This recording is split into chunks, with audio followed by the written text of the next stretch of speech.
that time of year. NFL organized team activities just around the corner. We've had rookie mini camp. Now at the end of the month, the veterans and everybody else show up. Welcome to the Buffalo End Zone Podcast, everyone. Special episode for you today. Yeah, we got Kevin Carroll, Andy Young, and a special guest.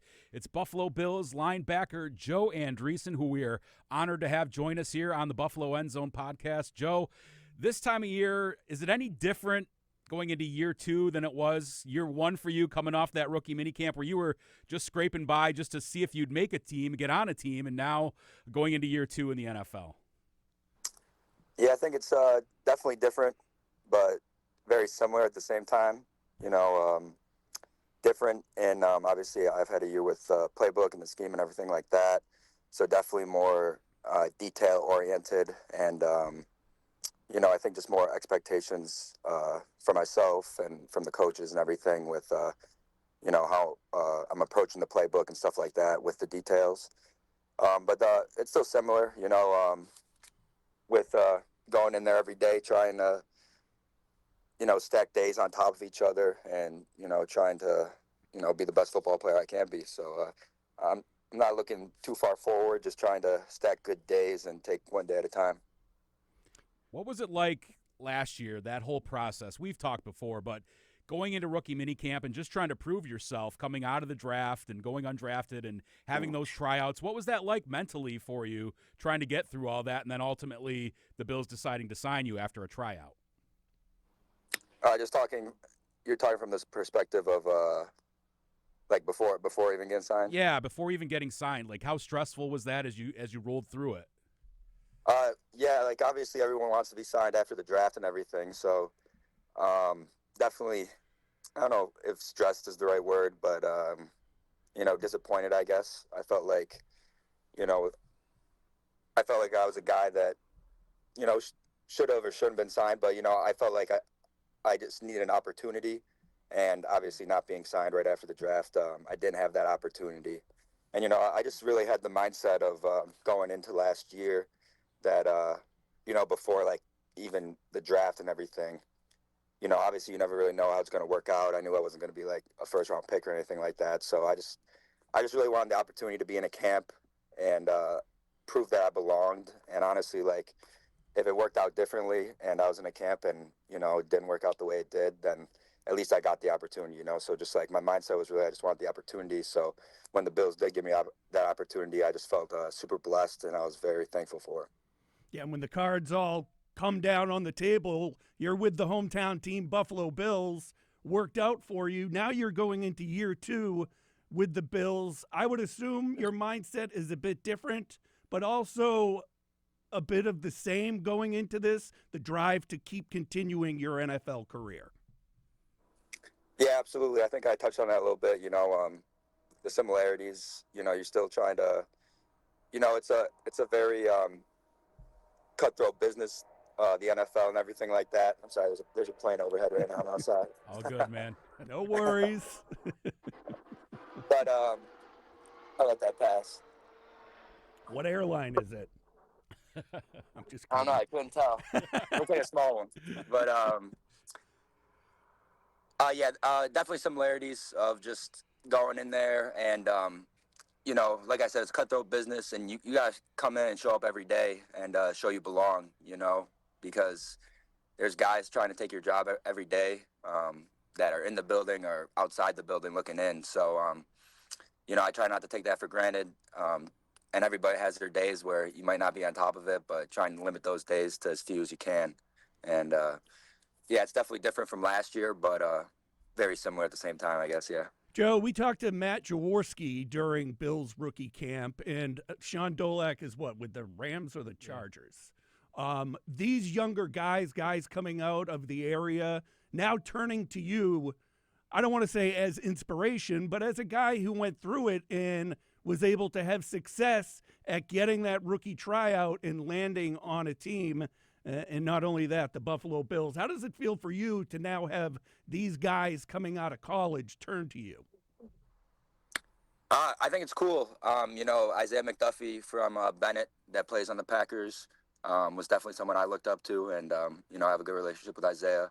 And I know Sean and Matt too, just from training and everything like that from the area. And I think, you know, Buffalo's definitely high school wise. I wouldn't say like a football hotbed or anything. So I think it's definitely cool just to see guys getting more opportunities, and hopefully, not just me, but everyone can kind of build on the success of people that have done it before us and keep building it, and hopefully it just grows. And I think, me as someone that was in, growing up in high school and stuff like that, I just, you know, if I was able to look up like guys like that, and I mentioned Isaiah too, just showing that it's able to be done, and you can get it done anywhere. Year 2 for you, what do you want to do differently, or what can you improve on, do you think, going into OTAs and as you try to build further and improve even more going into your second season in the NFL? I think the big part is kind of touched on in the other answers, but, just being able to keep getting the trust of the coaches, and, showing that I'm detail oriented, and, just making sure.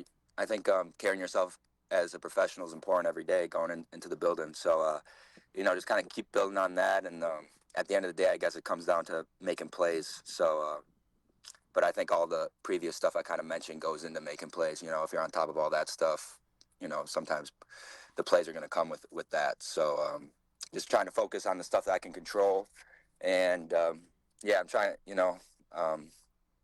I got big goals and aspirations. I think everyone, in the business does. So just trying to build on those. Working with Al Holcomb, how has he helped you out in terms of getting to where you want to be and continuing that process? Yeah, Al's great. Super detail oriented, and he's worked with some of the best linebackers in the league, and it's just cool to go in there every day with him. We have a great linebacker room, and he's made me a better player tenfold since I've been at the Bills, and I think you see that with the other guys in the room as well. We keep getting better at the linebacker position, so it's super cool to see, and he definitely makes it fun to go to work, and every day, we have a super close linebacker room, and, it's just fun being in the meetings every day and going on the field. Joe, how was it at the end of the regular season where you got to see more playing time? How valuable was that with the reps that you got in game against the Patriots and the Jets as you get through your first season in the NFL and now move on to your second? Yeah, reps are huge. Obviously, reps, not everyone can get them all the time. So especially at the end of the year, you're getting less and less reps, getting farther away from training camp and the preseason and all that stuff. So anytime you can get reps, you got to take them, and, hopefully capitalize on them, but definitely learn from them. Putting stuff on tape is huge. See what you can learn from and get better from. And that's kind of, going into the second season, I got more reps under me, and, hopefully I can get more reps going in this OTAs and training camp, as long as everything permits it. But, reps are huge. And I think, again, mental reps when you're not able to get reps is also huge. So just kind of the combination of everything. You can't simulate being out there, though. So, Joe, anything Bills, everyone loves. Like rookie minicamp, everyone's into it. All Bills fans are into it. Now organized team activities are coming up at the end of the month. As a player now on the Bills, how do you look forward to just getting back out there and getting into the mix again? Or is it, we played high school football, Andy and I. Sometimes the reps and the practices can get to you, but it's the NFL now. Is it still super cool to be out there that you're looking forward to this? Yeah, definitely. I think sometimes, kind of like you mentioned, like you kind of like in practice, like it gets like the same thing over and over again. But I think a big part of it is just perspective. We're going out there playing the game we love. At least, the game I love, and, pretty much everyone in the building loves it. And we wanted to be doing this since we were little. So just being able to do that and go out there. And I mean, I think we're all out there because we enjoy playing football and it's fun at the end of the day. So just kind of reminding yourself that it's fun to play football and everything like that. I love going out there. I'm excited to go out there and start practicing and, just get better and keep excelling. And but I definitely understand the mindset too, where it does there's definitely those days where you get some, like, oh, we have to practice today, but just kind of reminding yourself that, this is all I ever wanted. That's kind of what I tell myself. So excited to go back out there, and kind of feels like you haven't played football in so long after the off season. So I'm excited to hopefully make some plays. Joe, did you find that there was a rookie wall of any kind? Like, we hear so much about the grind of an NFL season for guys coming out of college. Did you experience any of that, or could you shed any light on that? Yeah, so there's definitely a lot of guys do go through the rookie wall. I wouldn't say I went through a rookie wall. Everyone has a different perspective on what a rookie wall is, right? And it's talked a lot about, especially your rookie year. For me, I played at Bryant, and then I played at UB. Sorry, You're a big deal. They're keeping surveillance on you. Paparazzi. But, I played at UB and I played at Bryant, and we played 11, 12 games there. So when we got into the playoffs, games like 19, 20, 21, like, the season gets really long, and I wasn't used to that. So that's kind of when I wouldn't say I hit a rookie wall. I think I have it a little easier than most guys. I'm at home, and I'm where, I grew up, and I know the area and everything like that. So I think that those things definitely made it a lot easier for me. Like a lot of rookies, not a lot, pretty much everyone but me is far from home in an area that they've never been in. And, there's a lot of expectations that they put on themselves and expectations from the outside, and all that stuff kind of goes into it and can really wear on you. And, as the season gets long, that can wear on you as well. And, that's why being in the right mental space and everything like that is huge in the sport. And I think that's kind of when you see a lot of players break out, is when they're in that right mental space, because obviously everyone has a ton of talent that's playing in the NFL.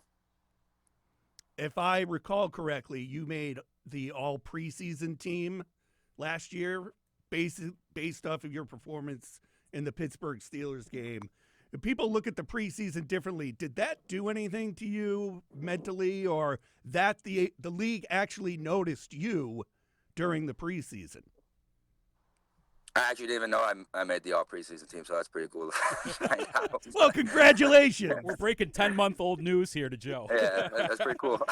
I just happened to see it. It was like, well, that's got to be pretty cool when you're trying to make it in the NFL. Yeah, for sure. I'm sure Josh Allen doesn't want to make the all preseason team.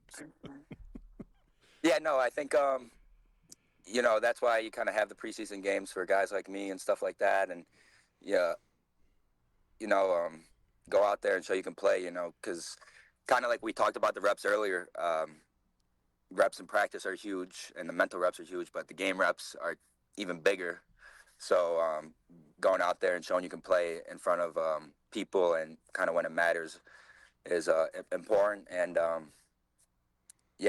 think I had fun in the preseason. I kind of linking it back to like how we talked about the mental piece that I was talking about with the rookie wall and stuff too.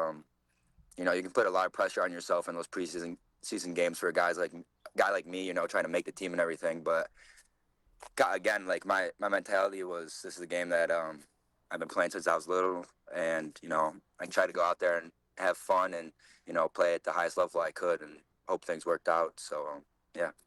How have the players that you came in with ingratiated you and welcomed you and made you a part of it all? And then at the same time, they're probably asking you, like, hey, where's a good spot to eat? Where's a place to go around Buffalo? How was that whole process?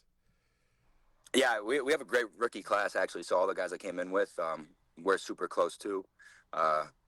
We do stuff all the time. And we had a big rookie class too. So I think that kind of helped as well. And yeah, just having those guys there, a lot of them, we talk every day, see each other every day. And definitely makes it more enjoyable when you have guys that you enjoy working with, and guys that, you want to perform with, and guys you want to win with. I think all that stuff matters. I think the Bills do a good job of that, bringing in guys that are bought in and everything like that, and, high character guys, and definitely makes it enjoyable to be in the building. And I think that's kind of why you see the Bills since McDermott and Bean have been here have so much success is because the culture that they've built here. How do you handle the instant fame, I guess, for lack of a better word, that you received being from Buffalo, your whole story making the Bills? Because I remember seeing you one morning on Good Morning NFL, and just the idea that we all knew the story, but it became a bit of a national story too. I guess, how did you handle that? You're just fighting to make the Bills, and now you're being asked to go on with Kyle Brandt on Good Morning NFL. I don't know. I don't think anything really changed for me. Especially at that time, I was kind of in the process of, like, as you said, making the team and everything like that. I'm going to work every day. I'm not like really leaving my house. And when I am, it's to go to the facility, and then I'm coming back, and all that stuff. So I wasn't really out, but with the off season and stuff, obviously, have been able to get out and everything like that. So it's a little different. I think just trying to be myself and everything like that, and trying to be a good person. And yeah, I don't know if I really have it figured out. I don't know if anybody really figures it out, but just being myself, and I guess enjoying it as well. Just because I know, I guess I guess this is what people dream of. I guess I don't know. I don't know if this is the part I really dreamed of, that part, but I just want to play ball, really. So yeah, how cool is it to go to like the card shows and the autograph signings and kind of be on the other end of that? And have fans? Yeah, what have fans said to you, or have you had any weird requests when you do those sort of things? Yeah, I think you always get weird requests sometimes, but I think it's cool. I love, kind of spoke on the other questions too, looking up to people and stuff like that. Do a lot of like camps and events and stuff like that with kids, which is cool to see the kids excited to see you. And some kids might not even know who I am, but the kids that do know that I'm local and stuff like that, they look at me, I guess, a little different, knowing that I kind of grew up in the same area and stuff like that. And that part's always cool to me, the kids and stuff, like, because I was that kid. I wanted to, get autographs and stuff from NFL players and, all sports. But so that part's definitely cool. Joe, how did you celebrate making the team? Did you buy yourself a nice car? Anything like that? Like, I would assume making the team was the big deal, but now here you go. You're getting some of that NFL money. You can maybe celebrate with something special. Did you do anything at all like that? Yeah, I bought a box of cards. I'm a big card collector, so I bought. I never really worked a job before, so this was kind of the first money I had. And during training camp, or like before training camp, I guess, because I'm a big card collector and stuff. I collect baseball cards and stuff, and Bowman. Bowman has like the prospects and stuff in that, so and they're expensive, the cards of boxes, or the box of cards. And at the time it was like $950 this box, and I said if I make the team, I'm gonna buy that and like open that. And so I think like cut down day, I went to Dave and Adams and opened that box of cards. And since then I did buy a new car, but yeah, that's about it. Yeah. Hey, I saw you posting about you had an autographed card, right, that went out in the packs. You were looking for that and hoping somebody got it and you could get a hold of that. What's the process there? Has anybody reached out to you about that? I actually did acquire it, so awesome. Yeah, actually I ended up buying it off eBay. eBay is like a big, like, buy and sell cards thing. So like everyone like pretty much sells their cards on eBay. And it popped up on eBay one time, and bought it, and it was kind of a lot of money, but it's mine now. So. That's your freaking card, dude. You gotta have all it. That matters, right? Yeah. That's so cool. Wanted to ask you about like playing in the Micah Hyde tournament, the softball game, and hitting a home run there and in the game, and how awesome was that? Yeah, it was awesome. I went I played in it last year, and I went 0 for 2. So. was happy, and my brother actually was a big baseball player and stuff growing up, and he was kind of making fun of me last year after I went 0 for 2. So yeah, hitting the first one out felt good, and but we kind of got beat up on the defensive side, which doesn't feel good. But no, Micah's softball game is definitely fun every year. I enjoy going to it and love seeing all the Bills fans out there. It's kind of like the preview before training camp and everything starts. You a Bandits fan? I am a Bandits fan. Yeah, I saw they won on Friday. Yeah, next Saturday I think they're playing for the championship, right? Yeah.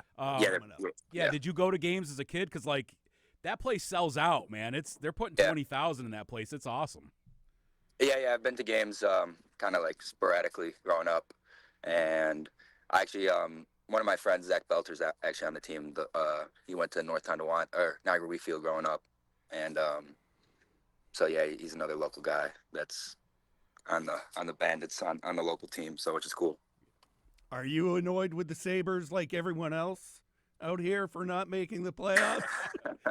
You're asking a guy that works for the owner of the Sabres. Well, no, my point is, when I first moved out here, the Sabres were the elite team in the NHL, and to see how far Joe would have just been a little kid when I was covering the teams going to the Eastern Conference Final. So it's got to be frustrating because you're on the flip end of that, Joe. Yeah, I remember growing up and when they had Danny Briere and Finnegan-Off and all them guys. I remember I'm not like my brother played hockey also growing up, so I remember kind of going out to like eat and stuff like that, and the bars and stuff would be like going crazy when they'd score a goal and everything. So that was definitely cool. Kind of since then though, I haven't really kept up with hockey, and I think a big part of it is because of the Sabres. And so yeah, obviously I want the Sabres to be good and kind of root. I do watch playoff hockey though. Playoff hockey is definitely cool. Yeah. And exciting. So yeah, I mean, Sabres is definitely my team. I enjoy going to the games and everything like that though. It's still fun. Yeah. Yeah, definitely. Dude, I got to ask you, a lot of hubbub around town about this Hallmark Bills movie. Have you heard a bunch of guys on the team are in it? What's been the talk in the locker room about this Hallmark Bills Christmas movie? I actually don't think we know too much about it, really. It's kind of been on the down low, and I don't even know if the guys that are in it know too much, to be honest, that I've talked to. So I'm just kind of like you guys. I'm just waiting for it to come out and see how it is. Yeah, I put in to be an extra in it. I don't think that's. I did that for Happy Gilmore too, as well. Oh, really? Yeah, we never got a call. We had Shooter McGavin on this podcast last year. That was pretty fun because he's a Bills fan. He grew up in Western New York. I didn't know that. And, yeah, he comes to the Jim Kelly Celebrity Golf Tournament every year. That was awesome, man. So we're gonna hope to have him back as Happy Gilmore 2 comes out this year. Yeah, and that's right around the time of the Jim Kelly Golf Tournament. So, yeah, but at any rate, Joe, I never got the call, so knowing Shooter McGavin didn't help me out a bit. Joe, where when guys ask you like food spots to go around town, like you don't have to talk wings or whatever, but like, what are some hidden gems of like restaurants you like to eat at or get takeout or whatever that people might not know about around town? I mean, my kind of go-to place is Frank's in Lancaster. Just they have good wings. I enjoy their wings a lot. They have the Sam sauce wings, but what I really get, it's called like the beef and wing combo or whatever. It's like beef on weck with the Sam sauce wings, and they give you like 6 wings, I think, with it. And then I get like gravy with fries. So that's kind of like my cheap meal a lot, I guess. Nice, yeah. It's a lot of calories there, but that's definitely my go-to. I like Scoobs in the Village of Lancaster too. I'm a Lancaster boy, so kind of those places are my main places that I go. Kind of stick around close to where I live. So yeah, how do you keep yourself on track with the diet and all that stuff? I know like you have to do it, but it's probably easier said than done. I think everyone kind of goes about it their own way. I obviously know the weight that they want me to play at and stuff like that. So me personally, kind of the off season, kind of bulked up a little bit, knowing that, you're kind of going to lose weight and stuff like that going into OTAs and stuff like that. And I'm not like super. Some guys are super like tracking it. I don't super track it or like keep count of every calorie. I guess I kind of know my body and know how it works, and I think that's just the biggest part. Know how your body works and everything like that. New head strength and conditioning coach. What's your relationship like with Will Greenberg, and as you've gone through this off-season program here? Yeah, it was my guy. I was super pumped when he got the job, and definitely doing different stuff. And it's exciting, and he makes weight room a great place to be. And I think it's going great so far. I've been enjoying it. Doing some different things, and hopefully kind of see that on during the season and everything like that. Here's a question from me to annoy Andy. You played at Bryant. I played at Sacred Heart University. I know Bryant and Sacred Heart played each other every now and then. Got my Sacred Heart hoodie on. A lot lighter and skinnier back then in my playing days. But what do you remember about that, playing in those games at Bryant? And what's the difference once you went to UB? Was it that much bigger competition-wise? So you're just talking about the jump when I jumped from Bryant to UB. Yeah, going from playing against schools like Sacred Heart to now, UB seems like it's the next level up from maybe that. If I'm right or if I'm wrong, I don't. In my opinion, people will probably say there's a difference. In my opinion, there wasn't that big of a difference. That's just me though, and I think the biggest difference was guys were the O linemen and stuff were a little bigger. And, that's about it, really. And, like, the O-linemen and D-linemen, I guess, were bigger. But, I don't know, in my opinion, they weren't really necessarily better. I think it was pretty similar ball. And I think, coaches and stuff, like to make it like it's a big jump and everything. I didn't personally really think it was. And I think that's kind of even why, like, the NFL always says, like, if you're good enough, we'll find you. Just because they understand all that.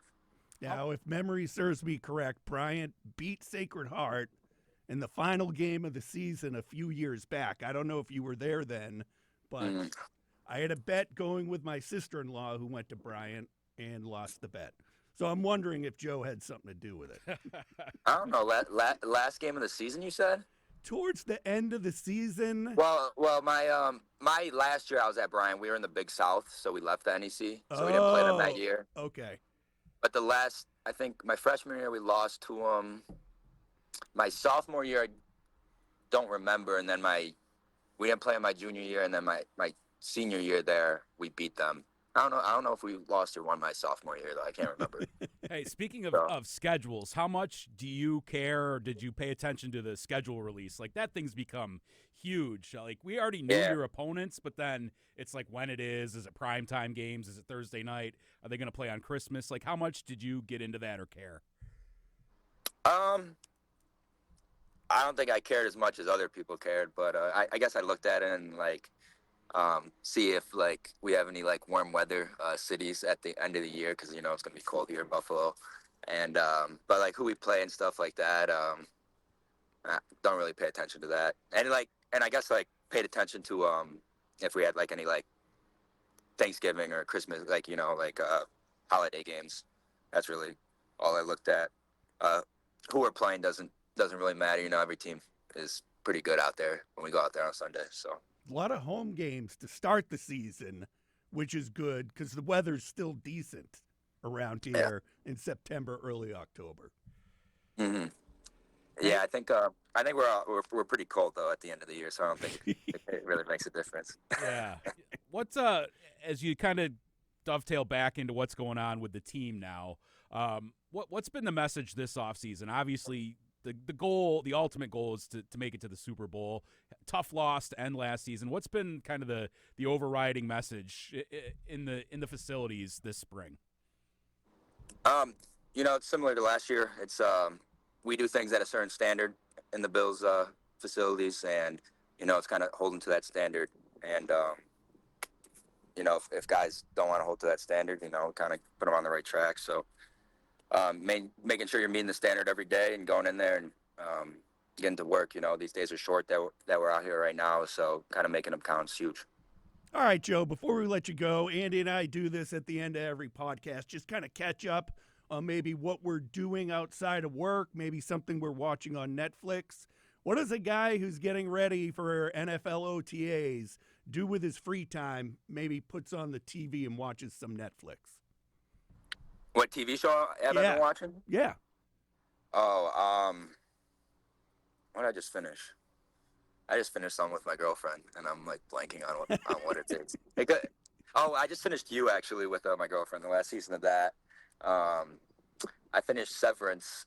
That's like an Apple TV one. That was actually really good. I enjoyed that. Yeah. That was 2 seasons. I finished that.